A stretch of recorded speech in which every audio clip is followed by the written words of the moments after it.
Selamat pagi anak-anak semua. Dalam pembahasan terdahulu kita sudah belajar tentang pemanfaatan sumber daya air di sekitar tempat tinggal. Untuk pertemuan kedua ini saya akan melanjutkan tentang pendayagunaan sumber daya air bagi kesejahteraan rakyat. Mari kita mulai pembahasan kita. Apa artinya pendayagunaan sumber daya air?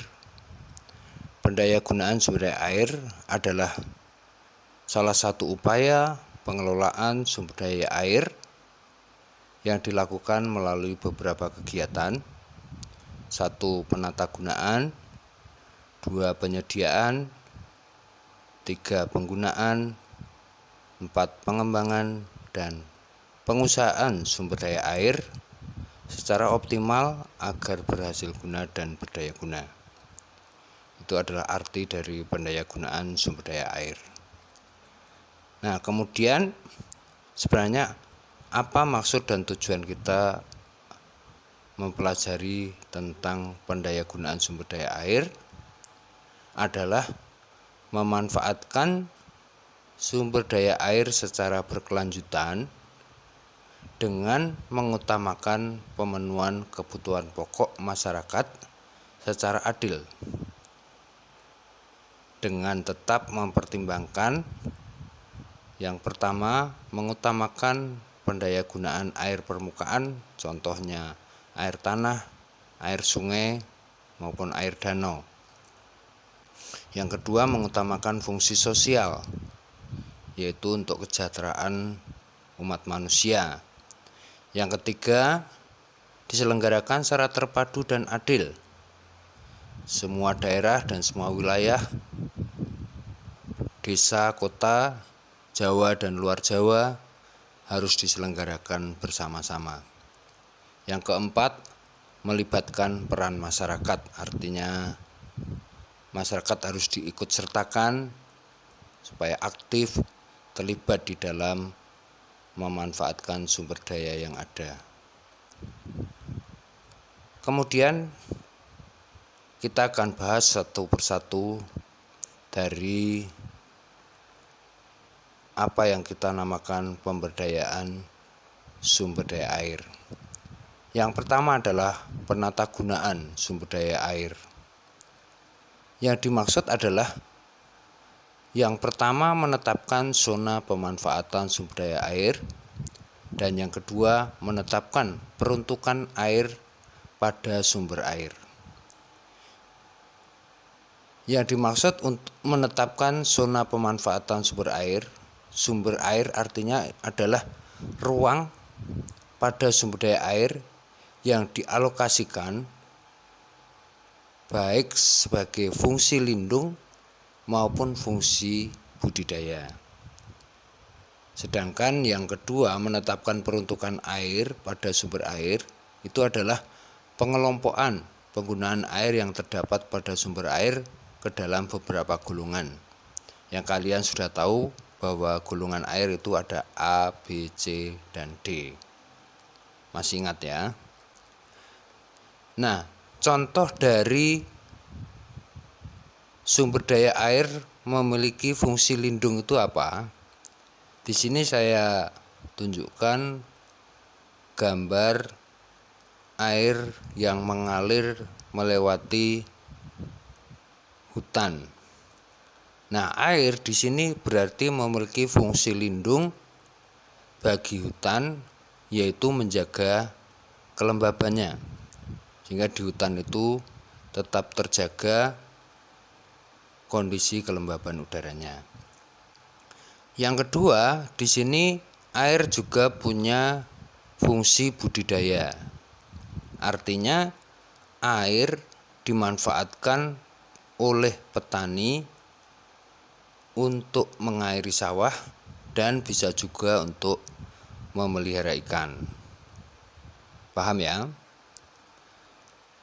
Kemudian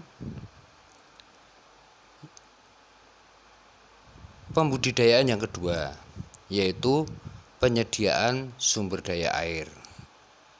Yang dimaksudkan yaitu memenuhi kebutuhan air untuk berbagai keperluan sesuai kualitas dan kuantitas air tersebut, baik untuk penyediaan irigasi, penyediaan air untuk rumah tangga, maupun pengelolaan air melalui sistem drainase. Penyediaan air irigasi tentunya kalian sudah paham ya, bahwa air dapat dimanfaatkan oleh para petani khususnya untuk mengairi sawah mereka. Itu irigasi. Terus yang kedua, penyediaan air untuk rumah tangga. Kita tahu bahwa setiap rumah tangga akan membutuhkan air untuk berbagai keperluan, mencuci, sanitasi, maupun untuk kebutuhan minum. Kemudian yang ketiga ini namanya drainase air, yaitu sistem pengaliran air yang ada di permukaan tanah. Itu harus diatur menggunakan sistem drainase supaya tidak menimbulkan masalah bagi masyarakat seperti banjir, genangan, dan sebagainya. Jadi itu maksudnya bahwa penyediaan sumber air harus selalu dikelola dengan baik dan juga perlunya sistem drainase. Kemudian kita lanjutkan yang berikutnya adalah penggunaan sumber daya air yang ketiga. Penggunaan sumber daya air dimaksudkan untuk memanfaatkan sumber daya air dan prasarananya seperti pemanfaatan sungai untuk transportasi air. Yang kedua, pemanfaatan air untuk rumah tangga seperti tadi, dan juga untuk pertanian serta industri. Contoh untuk transportasi adalah banyakkan dilakukan di luar Pulau Jawa yang memiliki sungai yang besar dan arusnya tidak terlalu deras. Kemudian di sini anak-anak sekolah berangkat ke sekolah atau pulang sekolah menggunakan jasa transportasi sungai. Jadi air punya sumber daya yang bisa dimanfaatkan untuk transportasi. Terus yang kedua, air untuk industri, misalnya ada orang yang punya usaha jasa pencucian mobil atau motor. Itu juga memberdayakan air anak-anak, karena tanpa air tentu usaha itu tidak akan bisa jalan. Itu. Berikutnya yang keempat, pengembangan sumber daya air. Dimaksudkan untuk meningkatkan pemanfaatan potensi sumber daya air guna memenuhi kebutuhan air baku. Seperti untuk apa? Ya tadi untuk rumah tangga, pertanian, ada lagi juga untuk pariwisata, pertambangan, ketenagaan, perhubungan, dan keperluan lainnya. Kalau yang untuk pertambangan ya misalnya beberapa jenis tambang itu juga membutuhkan energi air untuk membuka tanah yang mungkin keras ataupun sulit untuk digali, mungkin dengan cara disemprot ataupun air dialirkan. Yang untuk ketenagaan atau untuk menghasilkan energi, kalian bisa lihat contoh di sini. Misalnya air untuk pembangkit energi listrik melalui apa anak-anak? Melalui waduk ataupun bendungan yang membuat kincir pembangkit listrik. Nah, kemudian yang untuk pariwisata, contohnya untuk rafting, ya, arung jeram dan sebagainya, itu menjadi contoh pemberdayaan air sebagai keperluan pariwisata. Berikutnya, hal-hal apa yang perlu diperhatikan dalam pengembangan sumber daya air? Pertama, air memiliki dua komponen, air alami maupun air istilahnya artifisial. Alami artinya air yang terdapat langsung bisa kita lihat di alam, baik sungai, muara sungai, pantai, danau atau rawa, maupun air tanah, dan sistem aquifer, yaitu sistem aliran air yang di dalam atau di bawah tanah, yang kita kenal dengan artesis maupun freatis, serta air terjun. Itu semua adalah air alami. Sedangkan yang artifisial itu yang sudah ada campur tangan manusia, artinya sumber air itu ditemui dalam bentuk waduk, bendungan, embung.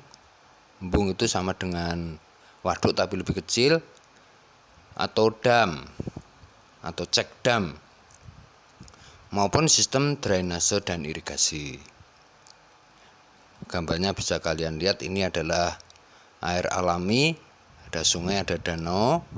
Kemudian yang embung bisa kalian cari di internet ataupun di media yang lain.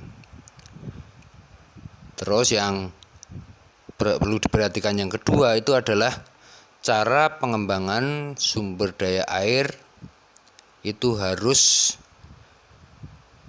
perlu berkonsultasi ke masyarakat atau publik, baik melalui survei, investigasi, maupun perencanaan-perencanaan lain.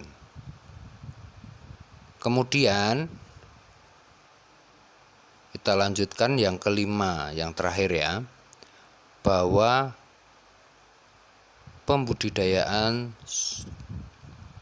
air yang kelima itu adalah pengusahaan, yaitu upaya pemanfaatan sumber daya air untuk memenuhi kebutuhan usaha. Ini punya fungsi ekonomi, bahwa pengusahaan sumber daya air itu diselenggarakan dengan tetap memperhatikan prinsip-prinsip. 1. Tidak mengganggu, mengesampingkan, bahkan meniadakan hak rakyat atas air. Itu yang pertama. Yang kedua, pelindungan negara terhadap hak rakyat atas air. Jadi kita semua itu punya hak untuk memanfaatkan sumber daya air di sekitar kita. Tentunya sudah dilindungi oleh Undang-Undang Dasar Pasal 33. Yang ketiga, kelestarian lingkungan hidup sebagai salah satu hak asasi manusia. Sudah jelas ya. Terus yang keempat, pengawasan dan pengendalian oleh negara atas air bersifat mutlak, seperti tadi diatur oleh undang-undang tadi. Yang kelima, prioritas utama pengusahaan atas air diberikan kepada badan usaha milik negara atau badan usaha milik daerah. Dan yang keenam adalah pemberian izin pengusahaan sumber daya air dan izin pengusahaan air tanah kepada usaha swasta dapat dilakukan dengan syarat tertentu dan ketat setelah prinsip sebagaimana prinsip-prinsip di atas dipenuhi. Maksudnya di situ sesuai prinsip yang harus dipenuhi dan masih terdapat ketersediaan air. Nah, saya berikan contoh di sini adalah pengelolaan sumber daya air oleh BUMN tadi atau BUMD yang kita kenal dengan nama PDAM, itu milik negara. Sedangkan pihak swasta pun kadang ada yang diberi izin mengelola. Kalau di DKI itu namanya PAM swasta yang dikelola oleh PT Aetra. Itu yang sudah bekerja sama dengan pemerintah DKI. Tapi yang swasta lain sangat banyak yang kita kenal dengan perusahaan air mineral itu juga perusahaan yang memanfaatkan sumber daya air yang memiliki izin usaha. Ya, itu penjelasan saya tentang pembudidayaan air yang semoga penjelasan ini bisa kalian pahami. Dan sebagai penutup, saya akan berikan latihan soal yang nanti menjadi tugas yang harus kalian kerjakan secara individu. Silahkan kalian kerjakan tugas pada Google Classroom masing-masing dan dikumpulkan paling lambat 9 April. Demikian tambahan penjelasan pada pembelajaran online kali ini. Mudah-mudahan kalian bisa memahami. Sekiranya ada pertanyaan-pertanyaan dari materi yang mungkin belum jelas, bisa kalian tanyakan secara